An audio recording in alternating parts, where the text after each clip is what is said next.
Hey, good morning to those of you out there on the West Coast, all the way in Hawaii for Russ, who I know is coming in, Guam, U.S. Virgin Islands, or U.S. Virgin Islands, wrong ocean, America Samoa.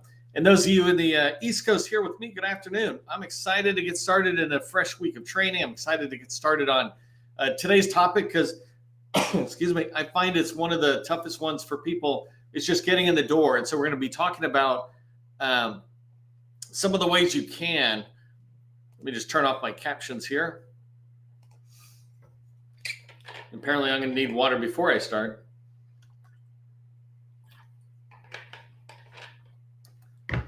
I appreciate seeing everybody engage in chat. This is your community. I have a huge network, but my network grows because of a lot of other things I do, right? And here, it's my network is coming in. And so for me, I already am connected with most of you who are here. But I want you to be able to connect with each other. And there's so many folks who are around. I know we have close to 150 people registered for today's training. A lot of people watch it afterwards. Usually we have it like at least 1,000 people who watch it. A lot of people view it, but watching it is almost 1,000 people. And so this is a chance for you to grow your network in the GovCon community, the federal market, and definitely take advantage of that. Okay, I think we're good to go. I am going to be diving in. You go ahead and keep chatting with each other. Say hello. Tell us who you are. Let us know where you're coming from. But for me, I'm going to dive into the training. And I wanted to start off with just a tip that's related. This guy, 𝗪𝗡𝗠𝗧, however I say it, right? He wrote a book called Dig Your Well Before You're Thirsty. And I first read this book 20 plus years ago. 20 years plus. And I used to do a lot of networking before the internet ever came, and you had to understand your network. But the whole purpose of the network and what Harvey was trying to communicate, what I communicate, is that you don't want to wait until you're thirsty to start digging a well. You don't want to wait until you have a need for a relationship inside of an agency or teaming partners, et cetera. You don't want to wait until you have that need before you start building your network. Literally, like I'm talking about here in the chat, build your network. Some of these people won't be able to help you in any particular way for 6, 12 months. But if you connect, if you just are engaging with each other's content on LinkedIn, if you're helping them, but you don't really have an ask of them, that's fine. You build a network that supports you 6, 12, 36 months out. Your network, the whole idea of it is, as the title of that book was, Dig Your Well Before You're Thirsty. Right, so there's the book for anybody who wants to screenshot it. Dig Your Well Before You're Thirsty. I know we got such a great community. Somebody's going to put that book title into chat. I really need to get affiliate marketing or something with Amazon for the amount of times I recommend books, but I don't. If federal buyers don't call you back, if they won't call you back, then how can you sell your products and services? Right, you can't. It's impossible. If you can't get a buyer to find you, to call you back, to engage with you in any way, then you're not going to be able to sell them what your products or your services, right? And that's what we're really trying to do, is get in the door so you can talk with the customer, understand them, and for them to understand you and what you sell and how that aligns. Starting a new relationship is really one of the hardest things in sales. Most of us, when we get into a room, we can have a pretty good dialogue about what we sell. We can tell case studies, et cetera. We can dig into somebody's problem. Sales gets kind of easy once you get in the room. Sales is hard, though, when you're trying to figure out, whose doors do you go knocking on? Okay, I know whose doors I'm knocking on, those leads. How do I sit there and get into those doors to have meetings? And that's a challenge that small businesses face, but it's a challenge billion-dollar firms face when they try to go knock onto a door that they don't have experience. So if a billion-dollar firm is doing really well at this command in the Air Force, but they try to go over here, they're kind of back to scratch. Certainly they're back to scratch if they try to go over to the Coast Guard, the Department of Education, where they're not. They still have to sit there and start and build relationships. They still deal with the fact that sometimes people don't call you back, right? And they don't respond to you. And I really believe that if you adjust some of your processes that you have out there, that you're going to really be able to get federal buyers to start calling you back. You're going to be able to have those meetings you're looking for. And that's what we're going to dive into in today's training. I want to break down why federal buyers aren't calling you back into three main reasons, right? And then I'm going to talk about what you can do. The first thing is they're not calling you back because they don't even know you called them,